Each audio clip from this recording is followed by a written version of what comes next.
I'll be discussing an article that focuses on the connections between self-esteem and eating disorders. The article I chose is titled Self-Esteem and Social Anxiety in an Adolescent Female Eating Disorder Population, Age and Diagnostic Effects. This study explores symptoms of social anxiety and multidimensional self-esteem in a clinical adolescent female eating disorder population. In this study, social anxiety is defined as a fear of being negatively evaluated by others in social situations. Individuals who suffer from an eating disorder oftentimes also struggle with anxiety. The article states that social anxiety can act as a roadblock in eating disorder recovery, as it inhibits the individuals from participating in group programs for fear of being judged. Previous research on this topic has provided conflicting information.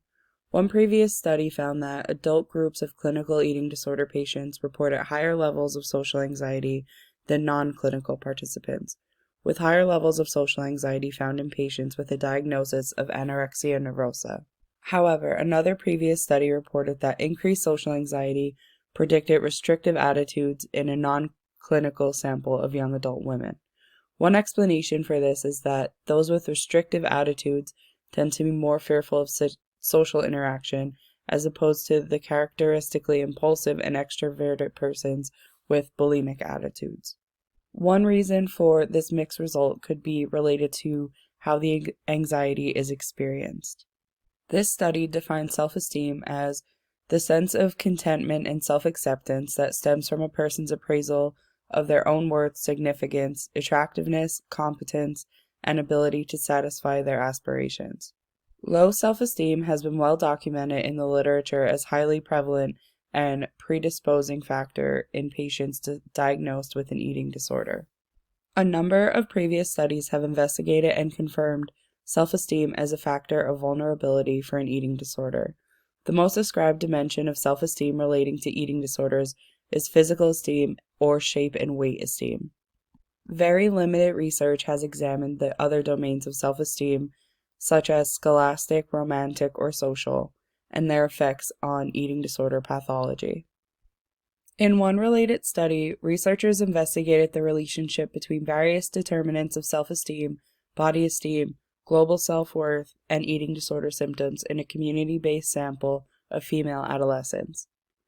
Their results demonstrated that basing self-esteem on body and shape and/or relationships was related to disordered eating thoughts, but that basing one's self-esteem on scholastic achievement acted as a protective factor to low self-esteem and disordered eating thoughts. With regards to diagnostic differences in self-esteem, the evidence has shown that those with restricting symptoms are more likely to report higher self-esteem than those presenting with binge-purge symptoms. This inflation of self-esteem in the particular diagnostic group is likely related to achieving the desired low weight that is typically experienced when engaging in restrictive behaviors. The current study consists of a secondary analysis of clinical assessment data of adolescent females between the ages of 12 and 18 years old who were diagnosed with an eating disorder in a pediatric care facility. There were 458 participants that were eligible for this study. Participants were divided into 3 groups based on their primary symptoms. Participants with classic bulimia nervosa symptoms, who reported frequent binge-purge cycles and were on the higher end of weight. Restricting symptoms, those who reported mainly restrictive behaviors and who were low weight. And binge-purge symptoms, those who reported engaging in binge-purge cycles and were on the lower end of weight. Developmental differences were then examined by creating 2 cohorts divided by age of 15 years, with those aged 12 to 14 in the mid-adolescent group and those aged 15 to 17 in the late adolescent group. Each participant then completed an array of self-report questionnaires which examine various dimensions of eating disorder pathology associated with comorbidities. The main findings of this study demonstrated that the restricting group reported higher scores on the perceived physical appearance and global self-worth than those in the binge purge and bulimia nervosa subgroups. This may be because those with restrictive behaviors feel more attractive and report greater self-worth due to their ultimate accomplishment of thin stature and ability to lose weight. Furthermore, the relationship between binge-purge behaviors and level of self-esteem can also be understood in the context of shame.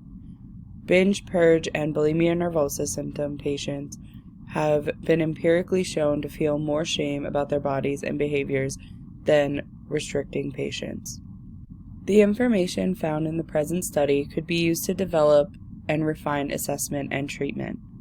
As high social anxiety has been shown to exacerbate symptoms of eating disorders, prevent patients from seeking treatment, and have negative effects on treatment reports, a full understanding of the relationship between social anxiety and eating disorders is essential to designing effective treatment programs. In addition, the results of this study suggest that it is important to fully examine social anxiety as part of a comprehensive assessment and ongoing treatment planning. In addition, low self-esteem has been hypothesized to be the link between multiple factors associated with eating disorders, suggesting that raising self-esteem would improve eating disorder symptoms without even directly addressing the disordered eating behavior. Many clinicians focus their attention on helping their young clients with physical body self-esteem. While these may be worthwhile efforts, greater clinical attention may be needed in exploring and helping youth in the social domains. In this study, youth with a greater sense of social acceptance were more likely to have less social anxiety. In turn, less social anxiety was linked to increase in self-esteem, all likely key ingredients to recovery. These results help build a better profile of the presentation of eating disorders in an adolescent female population, which can better guide assessment and treatment for youth with eating disorders.